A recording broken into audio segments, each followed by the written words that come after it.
We started a band called the Army. First we were the Deserters because I disagreed with the whole barbaric militia thing. I thought that shouldn't be extant on our planet.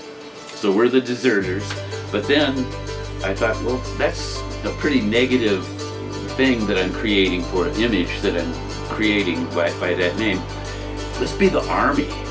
We started a new band. Yeah, and changed band members, and now we're the Army. We are going to enlist all these like-minded people. Oh, I like your thought process. Yeah. Enlisting people now. We are going to rebel against that other army and all armies, with our army of people that are proponents of love and caring and compassion and evolution. And that was a really good band, and Mike managed us really well. We would play someplace, people would like us, and we knew that there would be more people when we came back, so Mike kept upping the price, and we did really well for being that young. And then this band came out called Steppenwolf, and they had gotten their name from Hermann Hesse. And so then we discovered a book with the name Whiteheart. I forget that author's name, but I got it in my... Irving Asimov, I think. No, that's not right. No? But, so Whiteheart, I thought, wow, like a pure heart. I like that. So then the band was called Whiteheart. But then after a while, we had some changes in the lineup, and I thought, we're not pure of heart. We can't be white heart.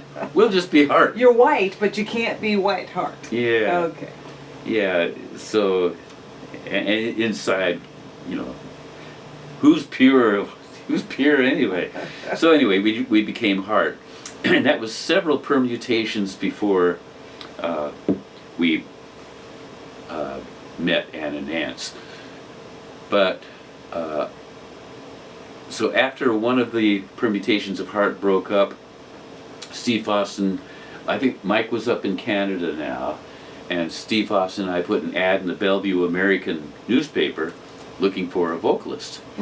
Ann called us back. I think she might have been the first person that called and said, yeah, I've got a drummer and another singer. Can we get together and see what it's like? Okay. We got together and started playing, and it was like electric sparks going off in the room. It was just, there was really something there. And who was there? So this was in the basement of Chris Blaine, the drummer's house in Bellevue. And where that little house was back then, it's all big buildings now. But and then Gary Humphreys was her singer friend. A really great singer. Really good singer. Okay. And then of course Ann. There was no Nancy in sight yet. Okay. And yeah, it was just electric sparks. There was an undeniable energy in that room. So Ann was singing at the time, and was she also playing in Yeah, the she band? played flute. And I think that's all. We didn't see her play guitar or bass guitar yet. Okay. But so we said, yeah, let's do this.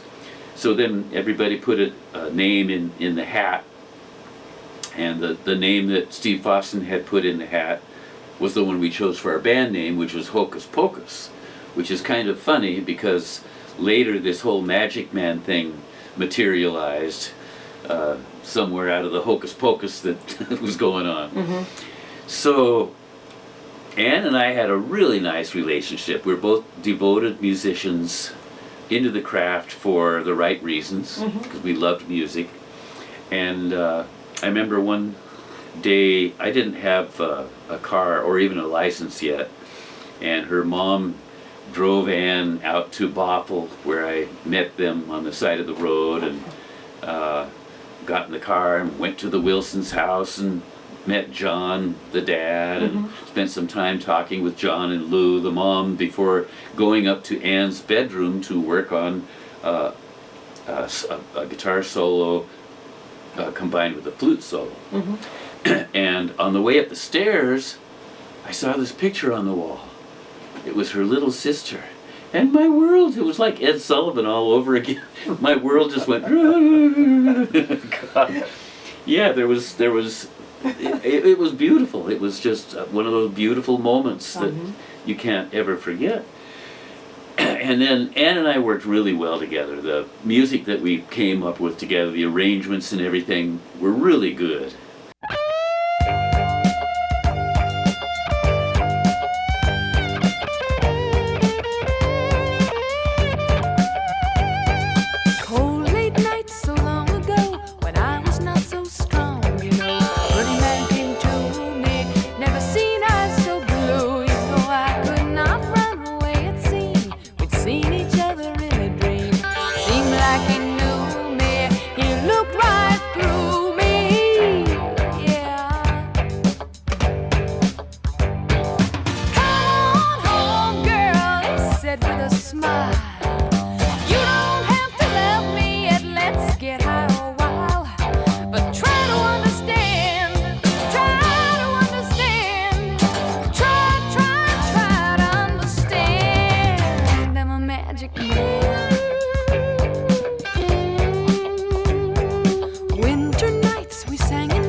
Man, Mama.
then they decided that they were going to melt the ice and tear out the ice rink and turn the ice rink into a concert Multi-purpose. multi-purpose room. So we were in there and we were helping tearing out all this this kind of moldy,